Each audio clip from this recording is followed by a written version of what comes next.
Oh, it turned in to be such a beautiful, beautiful day today in Ontario.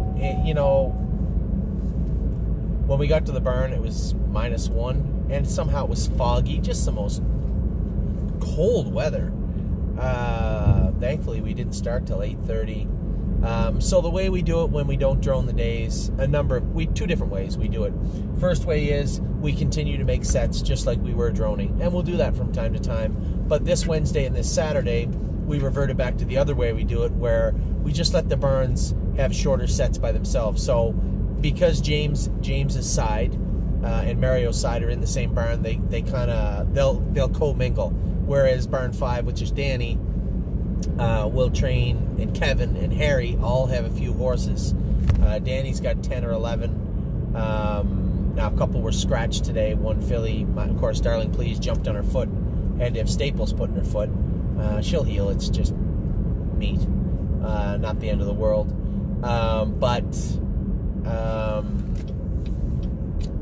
Who else? Danny has another one. Anyway, Danny had 10 horses going. Kevin's got his whole barn training today. And Harry had a bunch of 2- and 3-year-olds trained. He had a ton of 3-year-olds trained yesterday. We went with a bunch of them. There's a lot to talk about because it was spread out.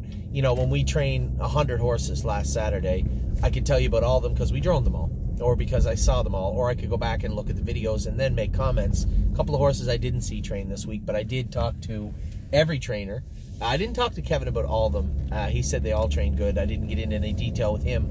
I spent some time in Harry's barn this afternoon talking to Harry about how the horses were. A couple of horses had some aches and pains that we were dealing with, same as in Mario's barn and James's barn. This time of year, when we start to press them a little bit more, and I like doing it this way. I've said this before again and again. In January, February, we push them a little bit. Again, in April, we push them a little bit. We want to see where they're at physically and mentally. For the most part, everybody was good. A few little aches and pains we're dealing with, and we'll go over that later on. But we had a bunch of trainers today, and I worked hard on a lot of horses this week. The likes of Italian Grit was fantastic, Mark. We'll talk about him later on when we get to the top 10 lists from today and from this week. Italian Grit was very, very, very good. Barbie's Crown, again, getting better every single week.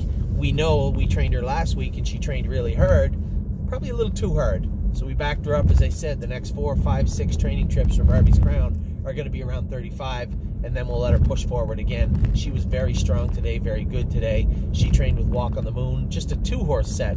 All the other horses trained in bigger sets from the top barns today. Danny joined in with some sets with us also. I was very happy with pretty near everybody, and it wasn't that I was unhappy with some. Some I didn't see, some didn't go today because they weren't 100%, or some of them didn't go today because, again, one in particular, they weren't, I wanted to give them a week off. One in particular I was going to train because she had the last 7 days off, was One My Heart Hanover. Now, One My Heart Hanover ended up with a rash on the back of her ear. Now, she wears a hood, probably where she got the rash. We washed all the hoods in Javex again, and I think really what happened was Knockdown Dragout had come back from New Jersey with a little rash on her rump. No big deal. But obviously, rashes spread quick. So we nipped it in the bud, cleaned everything with Javex, and Knockdown Dragout was fine. And it's funny how it is, because One My Heart Hanover, Frilly Fringes, and Knockdown could have used that hood on any given day, and the only one to get a little rash was One My Heart Hanover. So on a weird place on the back of her ear and the back of her neck, and it was a little painful. So all week we couldn't wear the hood on her. In fact, to get a bridle on her, she was really a little ornery about it. She was going to attack. So we worked out an agreement with her. I actually snapped a bit to her halter. This is how quiet and smart this filly is. I snapped a bit to her halter all week and jogged her all week the last 7 or 8 days with a bit, a snaffle bit, attached to her halter. She was fine. So today we were going to train her. The last set was going out. All that was left was her to jog. And Jazzy Judy, first training trip back, was today. And James's colt, the beach colt, working on my beach bod. And Carry a Big Stick. Carry a Big Stick had a big week. He trained 2 or 3 times. Kind of slow, but nevertheless, 3 flat lines. got him under control. Again, worked hard on him all week. Johnny McKinnon went with him the last 2 days, did a great job with him. I went with him 2 days ago. We changed one more little change on his shoeing behind, and he was perfect. So that's good. Back to One My Heart Hanover. So they were all going out to train. I said, I'll go with the Philly. Mario's going to go with Jazzy Judy. James is his Colton. You know what? Johnny can go with Carry a Big Stick. He's been going with him. Oh, no, this isn't us. So, this isn't even a stop sign. That wasn't smart. I'm just on my way. I had to pick up, we had horses break 2 choke plates this week. You might have seen Amy put it on Facebook in looking for a couple of choke plates. Another horseman in the area had a bunch of them and literally gave them to us. Yeah, those. Literally gave them to us, so I just went and picked them up. For free. For free. It was very nice of him, you're right. So, anyway, they're going out in the track, and I said, I'll go with the Philly, just put bell boots on her. So as soon as I said put bell boots on her, Amy knew I was going to train her with no head check, no hobbles, just bell boots on up front, and a bit attached to her halter. She's like, you're going to train her like that? And I said, she needs a little workout. She's getting a little rambunctious. So get her out in the track. She sees the other horses out there. She's getting sharp. She loves to work. Didn't we have a horse named Little Bumptious? No, we did not. So we get out there, jog around. We go our mile. Jazzy Judy was good. Mario went with her. The Beach Pod horse was good. I followed along. I looped her out in the far outside. Trotted 1, 2, 3, 4. No head check, her head down. She wears her head low anyway, but very low today. No head check, no nothing, no hobbles. Wheeled her out in the middle of the track, and she wants to storm right by them, but I had her doubled up. I didn't want her to make a break, so I just finished beside them on the outside. And Carry a Big Stick, I believe he won the training set. I know I didn't get up, nor did I want to, but I let her trot afterwards, and she was sharp as a tack. She is such a smart filly. Here's a 2-year-old in April with an open bridle, not with an open bridle, with a bit attached to her halter and a set of bell boots on, and went a mile in 2:41, no problem whatsoever. So we went a mile and a half, last mile in 2:41. This thing keeps slipping. It's weird. Carry Big Stick won the set, looked great. Jazzy Judy was in the middle, along with working on my Beach Bod, and I was on the far outside. A great set, great workout for her. For a number of reasons, obviously an easy workout for her, but the other 3 horses needed that badly. Carry Big Stick, 3 days this week, he trotted perfectly. He was good, cut out the whole mile and was very good. Jazzy Judy, first training trip back in 4.5 weeks, she was very good. And then working on my Beach Bod was good for James also. It's frustrating, I know. James and Johnny had this colt. His brother did really well for them, and they ended up selling him to the Burke stable, who I think are trying to resell him. But, it's frustrating when you have a horse that's got a lot of talent. You can feel it there, but just can't get him to do it right. It's just patience and work, right? You guys have heard me talk about Canadian Titan, how he had to work on her, and it wasn't going to happen overnight, that this was something that would take time, and it has taken time. She was fantastic yesterday. We will get to how the 3-year-olds trained this weekend, because some trained today, some trained yesterday, but man, oh man, I saw a lot of horses that looked really, really good. I trained really Blue Chip today. She was good.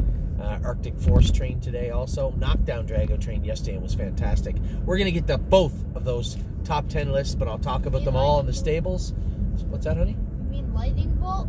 Lightning Bolt, yeah, she's a Lightning Bolt, all right. We'll talk about all the horses in all the stables. We'll talk about both top 10 lists.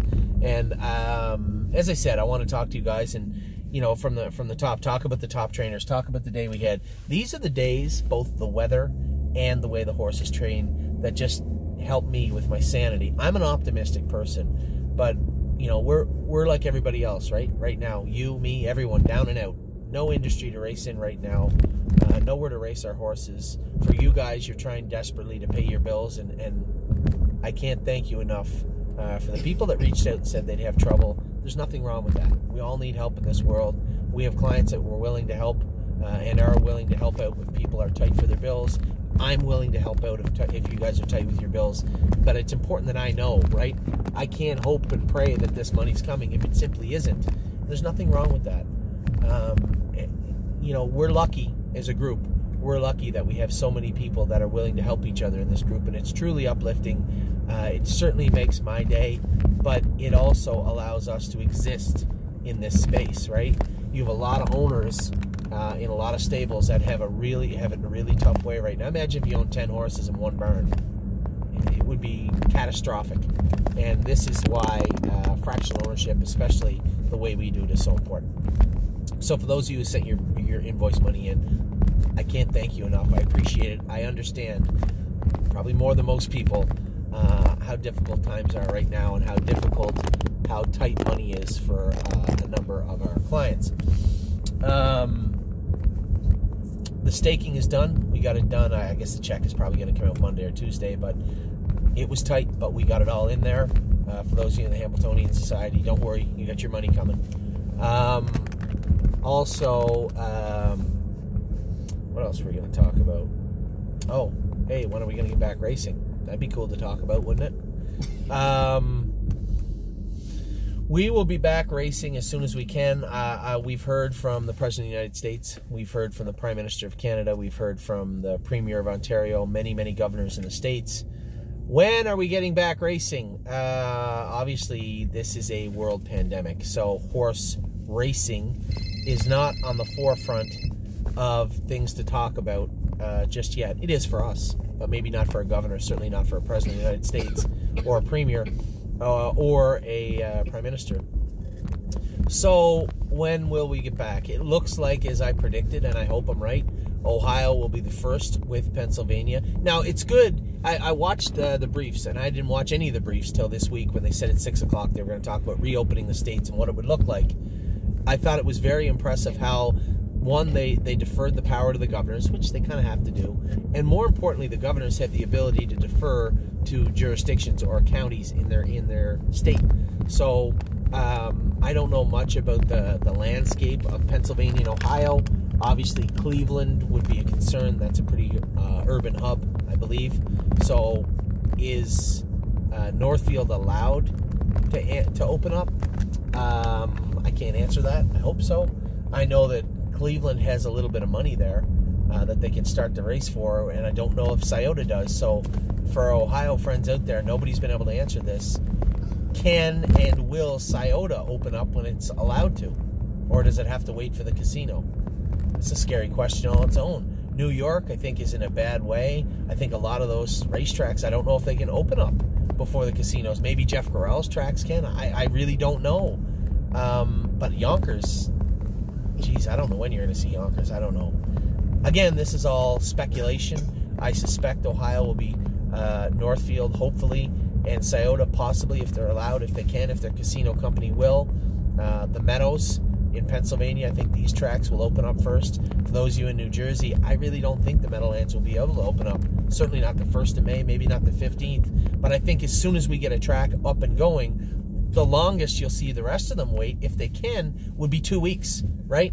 They just want to see what's going to happen. And say if the Meadows opens up on May 15th, what happens on May 30th? Has there been any cases? Is there spikes? Is there problems in the horse racing community?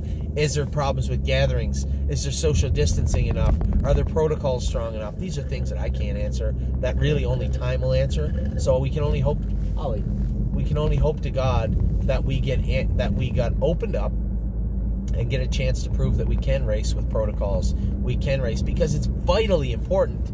We are one of the only sporting events, especially the ones that you can gamble on, that I would think, baseball out, basketball out, hockey out, football out. Horse racing's climbing the ladder quickly, and if we can get back and get some new eyeballs on this sport, it opens up a lot of avenues. And I've been talking to a lot of breeders this week, past week.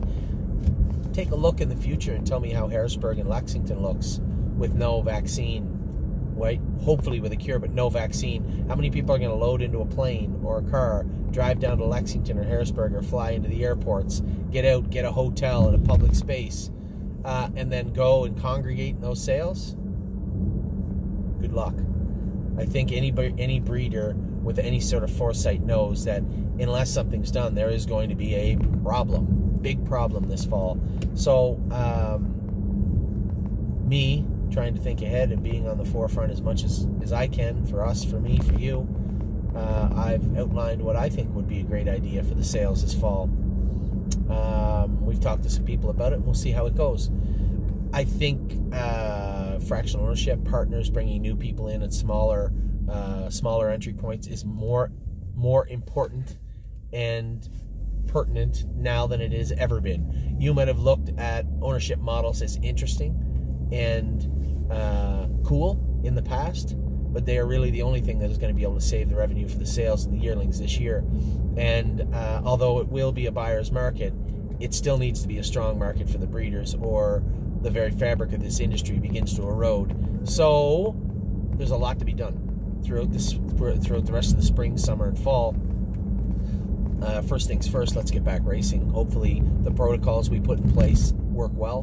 We can continue to race, get our horses raced, get our tracks up and going, and then we'll deal with everything else. The fallout from this will be extensive, but we have the opportunity to build a new industry on top of an old industry that has never been seen before. What we are in a position to do now, and what we're forced to do in horse racing, what we will be forced to do, is advance our industry over a decade of where it could have been. You guys are pertinent to this. You see it, right? You saw maybe not the pushback, but the lackadaisical, matter-of-fact way people went about this industry, thinking, we'll just continue to work along and do our own thing and see what happens. And we were the ones on the front line trying to get people involved, trying to get new owners in. You guys are part of that group. You guys see almost 800 clients of the Stable.ca.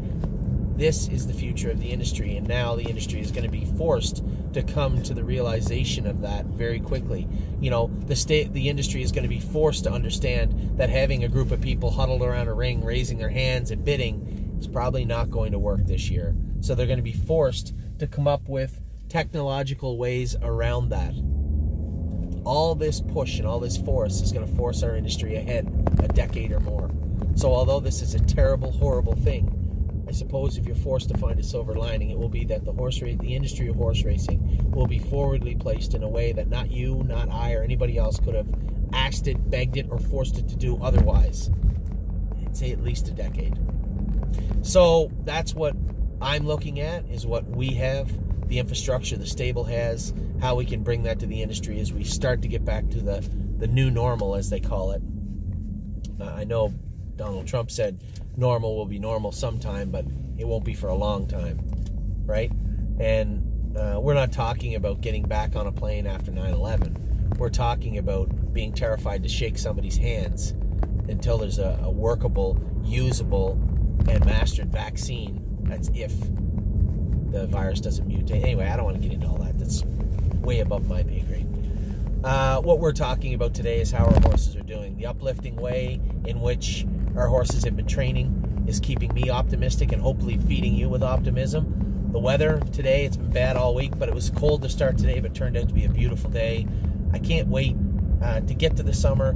Hopefully we can get back to racing. Let's not use the word normal, but we'll get back to racing in whatever form it is, and try and build on probably one of the toughest chapters in the human race in our generation. So I'm going to leave it at that, because we do have a lot to talk about today, as we did last weekend. I'm not going to give you that 4-hour sermon about the horses and how they are. You guys get it. We'll do that again maybe down the road. For this week, I'm going to be happy to bring you top 10 lists of the 3-year-olds, the top 10 horses I thought looked the best today. And I might even throw one in for overall top 10 list. I think we get a pretty good look at it today. Now, Eternity Road, I will tell you, Eternity Road did make a little break today. He was bottled up in behind me with a horse that's going to almost reach the top 10. There's going to be some big movers on the top 10 list this week. But top 10 overall, I think it's fair to say. Eternity Road was good. He just got twisted around and tried to sprint quicker. He tried to make a little horse move in a big horse's body and tried to go up the inside, and he runs out a little bit down the lane. It's tough to get a horse down to the inside and sprint when they're on the left line. So there's going to be a lot of movement in the top 10 list this week, but Eternity Road will maybe remain in the top one. I haven't done the list yet, but I'm going to. and I'm going to bring it all to you. So we're going to talk about all the barns, all the trainers, all the horses, all the babies, everything going on. First and foremost, I'm going to get some lunch. Take care. I hope you guys have had a great weekend. Today was a very, very good day for me, for you, and for the stable.ca. Talk to you soon.